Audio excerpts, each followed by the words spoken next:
Question number 2 दिया था आपको मैंने सुपरपोजिशन थ्योरम से करने के लिए। तो इस क्वेश्चन में दो सोर्सेज दिख रहे हैं आपको, 10 वोल्ट और 20 वोल्ट। तो सबसे पहले हम लेंगे 10 वोल्ट का सोर्स। 10 वोल्ट का सोर्स हम लेंगे तो दूसरे सोर्स को हमको बदलना होता है इंटरनल रेजिस्टेंस से। इंटरनल रेजिस्टेंस नहीं दिया होता तो वोल्टेज सोर्स शॉर्ट और करंट सोर्स ओपन हो जाते हैं। तो जब हम 10 वोल्ट को लेंगे तो ये 20 वोल्ट का जो सोर्स है वो क्या जाएगा, शॉर्ट हो जाएगा। तो ये शॉर्ट हो गया। तो आप देख रहे हैं यहाँ पे क्या हो रहा है, दो लूप बन रहे हैं, एक ये वाला और एक ये वाला। तो दो लूप हमारे बन रहे हैं, दो लूप में मैंने करंट ले लिया। हमें करंट निकालना है 20 ओम के थ्रू जो करंट फ्लो हो रहा है वो करंट निकालना है। तो अभी हम इसको आई इस डायरेक्शन में, तो इसी डायरेक्शन में हमने आई डैश ले लिया। आई डैश करंट फ्लो हो रहा है 10 वोल्ट के कारण, और दो लूप की करंट ले लिया I1 और I2। तो पहली लूप इक्वेशन हम लिखेंगे, इसको आप चाहे तो नाम ले सकते हैं लूप 1 इक्वेशन। तो यहाँ पे क्या होगा, -10 ये वाली equation, -10 plus 10I1 plus 20I1, और यहाँ से I2 आ रहा है इस 20 ओम में, तो -20I2 equals to 0। First equation आ गई। लूप 2 इक्वेशन लिखेंगे इसी प्रकार से, तो 10I2 5I2 प्लस 20I2 और ये opposite direction -20I1 equals to 0। तो हमारी इक्वेशन आ गई सेकेंड ये वाली। फर्स्ट सेकेंड दोनों इक्वेशन को आप सॉल्व करेंगे तो I1 का मान और I2 का मान आ जाएगा। और आई डैश करंट कौन सा, ये ऊपर से नीचे, तो I1 भी ऊपर से नीचे आ रहा है, परंतु I2 अपोजिट डायरेक्शन से नीचे से ऊपर जा रहा है। तो आई डैश हो जाएगा I1 minus I2 equals to this much ampere. ये वैल्यू आप निकालें और बताएंगे। तो 10 वोल्ट सोर्स लेने से करंट आया आई डैश। अब 20 वोल्ट सोर्स के लेने से हमको करंट निकालना है 20 ओम में, तो 10 वोल्ट क्या जाएगा, शॉर्ट। तो यहाँ हमने 10 वोल्ट को कर दिया शॉर्ट, और यहाँ पे हम ले रहे हैं 20 वोल्ट। तो 20 वोल्ट हमने ले लिया यहाँ पर। इसके बाद इसमें भी मैं दो करंट ले लिए, एक I4 ले लिया, इसमें एक I3, और ये वाले में I double dash current flow हो रहा है, ठीक है। तो फर्स्ट लूप इक्वेशन लिखूंगा तो क्या आएगा, -20 प्लस फिर 10I3 प्लस 20I3, और फिर आगे बढ़ूँ तो I4 अपोजिट डायरेक्शन से, तो -20I4 plus 5I3 equals to 0। तो this one is third equation. इस लूप में लिखूंगा तो 10I4 plus 5I4 plus 20I4, और अपोजिट डायरेक्शन से I3 तो -20I3 इक्वल्स टू 0। और ये फोर्थ इक्वेशन, I3 I4 की वैल्यू आ जाएगी आपके पास। तो आई डैश क्या हो जाएगा, I3 भी इधर से और I4 इधर से, तो I3 समर्थन में, I4 अपोजिट डायरेक्शन में है, तो I3 minus I4 this much ampere. I double dash 20 volt के कारण जो करंट आया, और आई डैश जो है हमारा 10 वोल्ट के कारण जो करंट है वो है। अब टोटल करंट जो है आई, जो क्या जाएगा, आई dash plus I double dash. तो दोनों की वैल्यू जो आएगी आपको इसको प्लस करना और लिखना है। क्या आंसर आया, इसका आंसर आपको क्लास कमेंट में भेजना है। क्वेश्चन नंबर थर्ड दिया था ये वाला। तो इस क्वेश्चन में देखो इंटरनल रेजिस्टेंस दिया हुआ है वोल्टेज सोर्सेस का। तो जब कभी भी हम इनको हटाएंगे तो इनके इंटरनल रेजिस्टेंस से ही हटाएंगे। तो सबसे पहले हमने कौन सा सोर्स लिया, 5 वोल्ट वाला, ये वाला जिसका 0.2 ओम सोर्स रेजिस्टेंस है।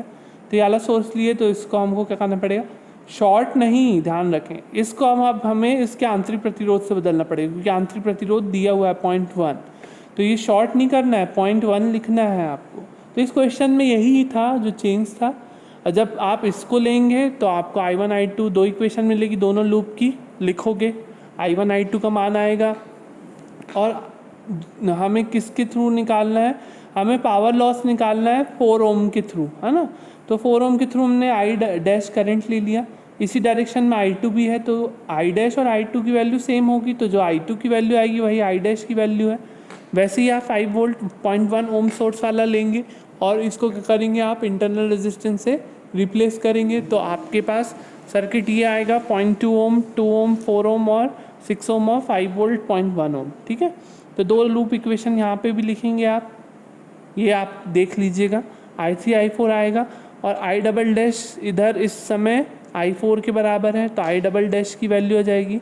तो आखिरकार हमको निकालना है पावर लॉस 4 ओम रेजिस्टेंस से, इसलिए हम ये सब कर रहे हैं। तो उसके लिए हमने पावर लॉस निकालने के लिए हमने करंट की वैल्यू निकाल रहे हैं, पहले इसके थ्रू करंट की वैल्यू निकाल रहे हैं, तो पावर लॉस की वैल्यू निकल जाएगी, क्योंकि इसके थ्रू जो भी करंट होगा पावर लॉस क्या होगा, I² × R।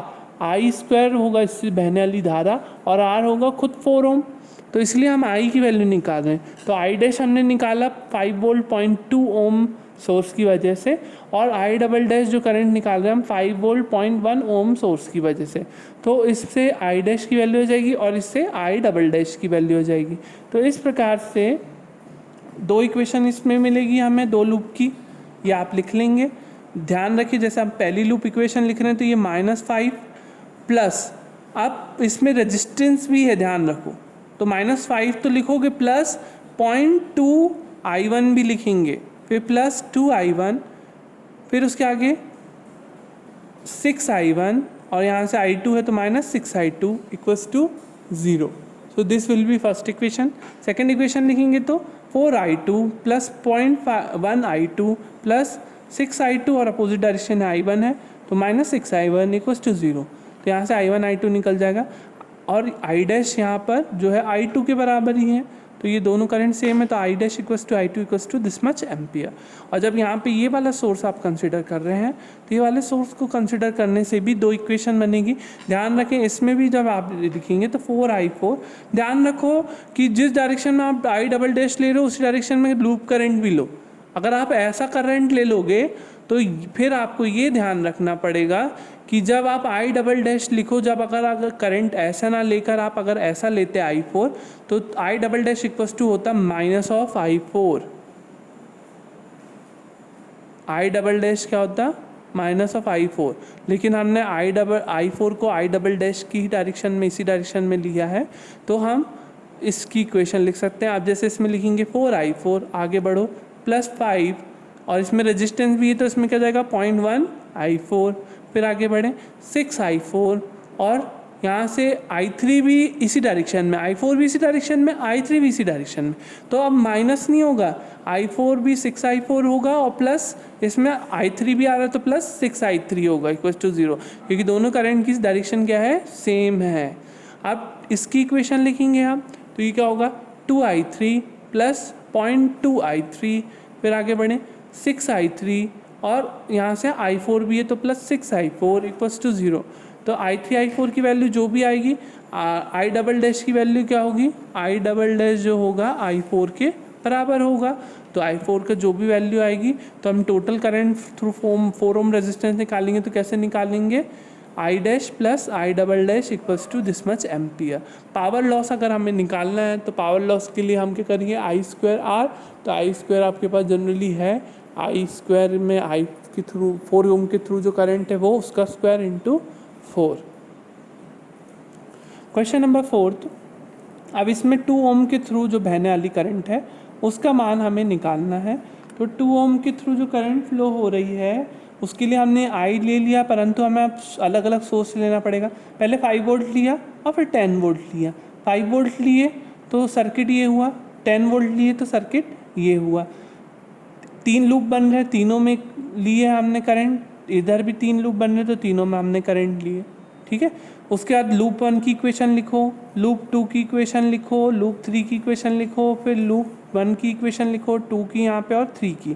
तो आपको पूरी लूप की इक्वेशंस लिखी हुई हैं, आपको PDF में है। चारों लूप की इक्वेशन चेक करो इसी डायरेक्शन के हिसाब से, -5 प्लस 2I1 और इसमें I3 भी है अपोजिट डायरेक्शन से तो -2I3 प्लस फिर 6I1 और जैसे I2 है तो प्लस 6I1 माइनस 6I2। सारी लूप इक्वेशन लिखो। तो 2 ओम से 5 वोल्ट सोर्स लेने से 2 ओम से कौन सी करंट है I3, और 10 वोल्ट सोर्स लेने से 2 ओम के थ्रू कौन सी करंट है I6। तो I3 की जो वैल्यू आएगी, I6 की वैल्यू जो आएगी, तो कंप्लीट करंट I जो होगा इसके थ्रू वो क्या होगा I3 प्लस I6। तो ये आप निकालें और निकालने के बाद ये मुझे आंसर इसका सेंड करें। इसके साथ साथ आपको क्वेश्चन नंबर 5 ये वाला करना है।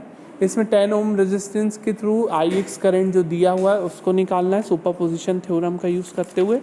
क्वेश्चन नंबर 6 भी आपको करना है। इसमें V0 वोल्टेज की वैल्यू निकालना है।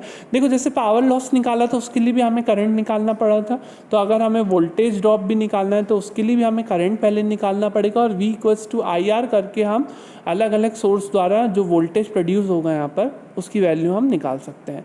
तो इसमें वी नॉट की वैल्यू निकालना है आपको सुपरपोजिशन थ्योरम से, और क्वेश्चन नंबर 7 में भी आपको वी नॉट की वैल्यू निकालना है सुपरपोजिशन थ्योरम का यूज़ करते हुए। तो ये तीनों क्वेश्चंस आपको करने हैं। इसके अलावा भी आप सुपरपोजिशन के 5 क्वेश्चन अलग से और मैक्सिमम पावर ट्रांसफर थ्योरम की भी अलग से 5 क्वेश्चंस करेंगे खुद से। अगर कोई प्रॉब्लम आती है तो क्लासरूम में ही प्लीज़ कमेंट करिए, व्हाट्सएप में मत मैसेज सेंड करा करो, क्लासरूम में ही आपको जो पूछना है उसी में कमेंट करा करें।